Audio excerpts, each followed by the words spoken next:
이번에는 통풍에 대해서 말씀드릴 거예요. 통풍도 주변에 좀 오히려 류마티스 관절염보다 주변에 통풍 환자분들이 되게 많으실 거예요. 그래서 요거 잘 배워가셔가지고 통풍 환자분들이 있으면은 좀 말씀을 해주시면 돼요. 통풍이라는 게 어떻게 의사 입장에서 보면은 좀 뭐 별거 아니야 이럴 수도 있는데 어떻게 보면 굉장히 어려운 병 중에 하나예요. 왜냐하면은 이것도 통풍이 관절에만 오는 게 아닙니다. 자, 통풍은 뭐 이렇게 발이 너무 아파가지고 뭐 선인장으로 표현하신 사람들도 있고요. 뭐 옛날 뭐 미이라도 뭐 통풍이 있었다고 하는데 이 통풍이 굉장히 오래된 병이에요. 뭐 이런 분들도 옛날에 유명했던 사람들도 다 통풍 환자였다고 이야기를 합니다. 그래서 통풍이 과연 무엇인가? 자, 통풍은 몸 안에 요산이라는 게 있는데 우리 모두들 요산들이 지금도 생성이 되고 배출이 되고 있습니다. 몸 안에서. 그런데 그 요산이 문제는 쌓이게 되는 게 문제거든요. 요산이 몸 안에서 점점 늘어나면은 그것들이 이제 결정을 형성을 해서 이게 그 관절에 쌓이게 되면서 또는 이제 다른 장기에 쌓이게 되면서 문제를 일으키는 겁니다. 관절에 쌓이면 통풍관절염, 그리고 피부에 쌓이면 통풍결절, 그리고 콩팥에도 쌓일 수가 있거든요. 그럼 콩팥병, 그리고 콩팥 결석이 생길 수도 있습니다. 이렇게 여러 가지 요산이 이런 병들을 일으킬 수 있다는 거고요. 얼마나 아프면은 이렇게 악마로 표현을 했으니까 아마 아프면은 정말 많이 아픕니다. 근데 좀 재밌는 거는 환관이나 여성은 통풍이 결리지 않습니다. 이게 뭐 여성 호르몬이 어떤 역할을 한다고 얘기를 하고 있고요. 젊은 남성도 별로 걸리지는 않은데 요즘엔 좀 많이 생기는 것 같습니다. 젊은 분들도. 그래서 옛날에 비해서 지금은 뭐 지금 이거 2008년도지만 거의 한 뭐 6, 7년마다 한 2배씩은 늘어나는 것 같습니다. 그 이유가 뭐 수명도 연장되고 시기 변화랑 비만 인구가 증가하는 게 좀 문제인 것 같거든요. 그리고 나이 드시면서 콩팥 질환도 증가하면서 아까 말씀드렸듯이 요산이 몸 안에 많이 있으면은 통풍이 잘 생길 수 있는데 콩팥병이 생기면 배출이 잘 안 되기 때문에 쌓일 수밖에 없습니다. 그러면서 이제 통풍이 생길 수가 있는 거죠. 비만, 술, 당뇨, 고혈압 환자분들, 그리고 고지혈, 동맥경화증, 만성 콩팥병, 탈수, 뭐 이런 병들은 다 세트죠, 세트. 그러니까 안 좋으신 분들은 한없이 안 좋으시잖아요. 뭐 당뇨 있으시면 콩팥도 안 좋고 혈압도 있고 뭐 대사증후군에 뚱뚱하고 뭐 어쩌고 뭐 그런 환자분들이 통풍에 걸릴 확률들이 확실히 높긴 높습니다. 그 중에서도 이제 이런 고요산 혈증이 있는 환자분 중에서도 뭐 탈수가 생기거나 술을 드시거나 이런 분들이 갑자기 이제 통풍에 의한 통증이 많이 오시는 거죠.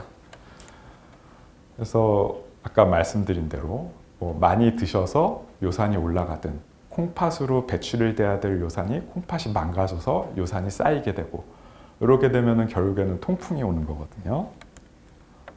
근데 이 요산이 왜 생기냐면은 퓨린이라는 물질이 요산으로 바뀌어가지고 요산이 쌓이게 되는 건데요. 이 퓨린이 많이 들어가는 음식들은 이런 겁니다. 뭐 해산물, 뭐 맥주, 육류, 내장 이런데 저희가 퓨린 많이 들어있는 음식 먹지 말라 그러면 정말 먹을 게 없거든요. 퓨린은 모든 음식에 다 있다고 보시면 돼요, 그냥. 그래서 몇 가지만 좀 추려서 그래도 이 정도는 좀 그래도 좀 자제하시는 게 좋겠다. 이런 건 이따 좀 말씀을 드릴 겁니다. 그래서 고요산 혈증이라는 거는 몸 안에 요산이 계속 높아져 있는 상태를 얘기를 하는 거거든요. 그런데 이게 일정 수준 이상으로 증가를 하게 되면 이게 이렇게 요산이 이렇게 결정을 형성을 합니다. 그래서 이게 몸 안에 쌓이게 되거든요.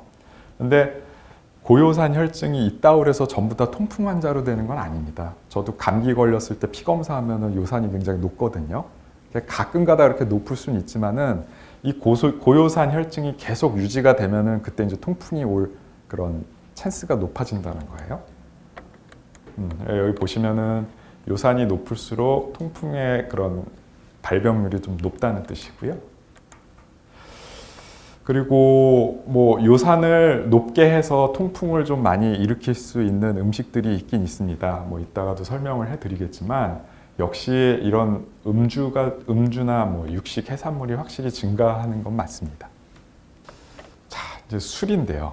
참 술이 문제입니다.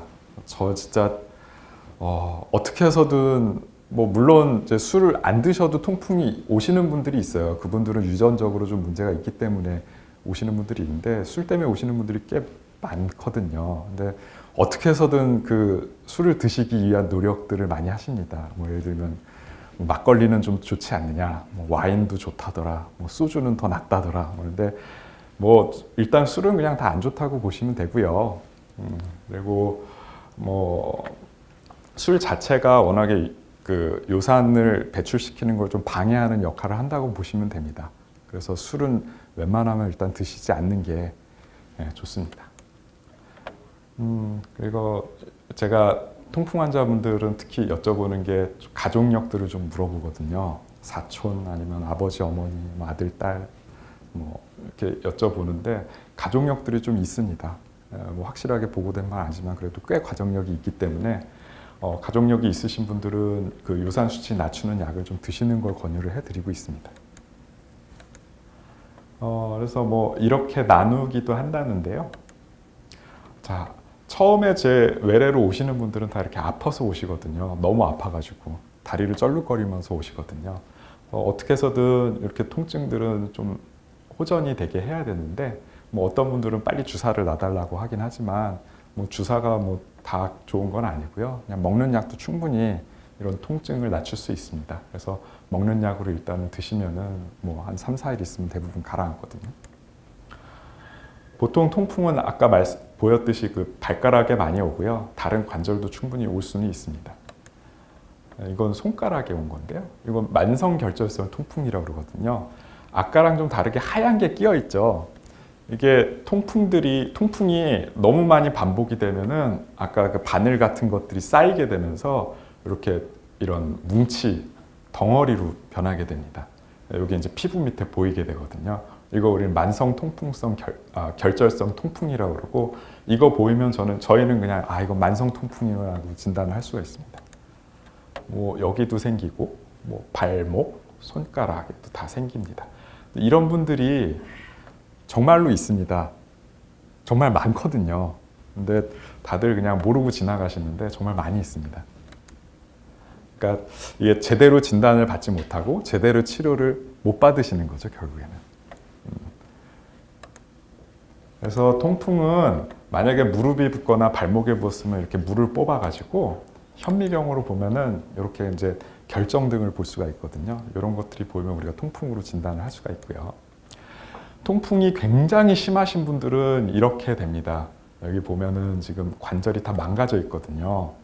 여기도 손목도 그렇고 이거는 아까 말씀드린 통풍 결절이 보이는 거고 이게 염증이 심해지면서 관절들이 다 망가진 것을 보실 수가 있습니다. 그래서 심하면은 이것도 류마티스 관절염 같이 관절들이 다 망가져서 기능을 못하게 되는 상황까지도 오게 됩니다. 뭐 초음파로도 진단할 수가 있고. 그래서 통풍 치료 목표가 있는데요. 일단은 아파서 오시면 아픈 거를 호전을 시켜 드리는 거고요. 아픈 게 호전이 되면은 우리가 피 검사를 통해서 요산 수치가 높다. 그럼 요산 수치를 낮춰주는 약을 드립니다. 대신에 요산 수치 낮추는 약은 계속 드셔야 돼요. 그러니까 조금이라도 빠지면, 그러니까 뭐 다 낫는데 그리고 그냥 안 드시거나 그러면은 다시 요산 수치가 올라가면서 통풍이 계속 반복이 될 수 있습니다. 그래서 요산 수치 낮추는 약은 계속해서 드시는 걸 권해드리고요.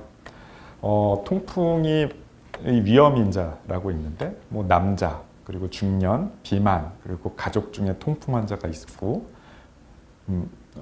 음주를 좋아하시는 분 그리고 콩팥이 좀 안 좋으신 분 요즘엔 이런 분들이 좀 많습니다. 콩팥이 안 좋으신 분들 그리고 탈수, 혈압 높으신 분들 이런 분들이 좀 통풍에 좀 취약하신 분들이고요. 아까 말씀드렸듯이 참 제대로 치료를 받으신 분들이 의외로 적습니다. 의외로. 왜냐하면 아플 때만 가시기 때문에 그래요. 왜냐하면 안 아플 때도 계속 관리를 받으셔야 되거든요. 그리고 이게 관절에만 국한된 이런 질병이 아니라 정말 많은 문제들을 일으킬 수 있는 질병인데도 불구하고 그냥 아플 때만 가서 아픈 것만 치료를 하시기 때문에 그게 문제예요. 그래서 제가 정말 강조드리고 싶은 거는 관절만 보시면 안 됩니다. 그리고 통풍이 왔으면 왜 통풍이 왔는지를 꼭 생각을 하셔야 돼요. 그래서 계속해서 관리를 받으셔야 됩니다. 자, 그래서 막 뭐 급성 악화로 오셨다, 쩔룩거리고 오셨다, 그럼 일단 약을 드리면서 저희가 이제 얼음 찜질을 많이 하라고 하십니다. 여기 회사가 근처에 많은데 얼음 찜질이 없으면은 저희가 알아서 드립니다. 예. 그리고 통풍의 기본적인 치료 원칙은 아까 얘기했듯이 식이요법이 좀 중요합니다. 생활 습관도 개선하고. 그래서 일단은 통풍으로 오시면은 좀 되도록이면은 좀 술도 좀 줄이시고 그리고 식단도 좀 바꾸시고 하시면서 앞으로는 좀 더 건강하게 건강한 식단으로 건강한 생활을 하시라고 말씀을 드리고요. 물 많이 마시고 그리고 고기류, 내장, 특히 내장 이런 것들은 좀 피하라고 말씀을 드리고요. 지방이 적은 음식, 뭐 유제품, 야채 이런 거 많이 드시라고 이야기합니다. 이건 자세하게 이따 말씀을 드릴 거고요. 그래서 쩔룩거리고 오시면은 일단은 뭐 소염제를 드리거나 주사를 놓습니다. 근데 웬만하면 주사는 잘 안 놓거든요. 왜냐하면 감염도 일으킬 수 있기 때문에 웬만하면 주사는 안 놓습니다. 그리고 급성 악화가 호전됐고 요산이 높은 걸 확인을 하면은 저희가 요산을 낮추는 약들을 드립니다. 이건 자이로릭 같은 것들, 아니면 페브릭 같은 약들 이런 것들을 앞으로 계속 드시라고 말씀을 드립니다. 네, 이상입니다. 자, 그래서 제가